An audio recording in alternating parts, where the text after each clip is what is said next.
இந்த நேரத்தில் ஒவ்வொரு வீட்டில் இருக்கிற என்னுடைய குட்டி நண்பா நண்பீஸுக்கு ஒரு ரிக்வெஸ்ட். உங்களுக்கு ஏதாவது ஒரு சாக்லேட்டோ இல்லை ஏதாவது ஒரு கிண்டர் ஜாய் வேணும் அப்படின்னா அழுது அடம் பிடிச்சி சக்ஸஸ் பண்ணிடுறீங்கல்ல, அது மாதிரி உங்களுக்கு ஏதாவது ஒரு ட்ரெஸ் வேணும்னா அழுது அடம் பிடிச்சி சக்ஸஸ் பண்ணிடுறீங்களே,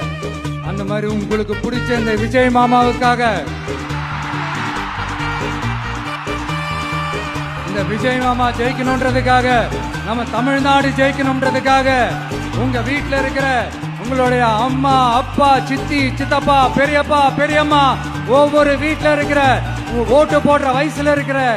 அண்ணா அக்கா எல்லாருக்கிட்டையும் விசில் சின்னதுக்கு ஓட்டு போட சொல்லுங்க. சப்போஸ் யாராவது ஓட்டு போடாம வீட்டில் உட்கார்ந்துட்டு இருந்தாங்கன்னா அவங்க காதலியே போய் அன்பா விசில ஊதி ஓட்டு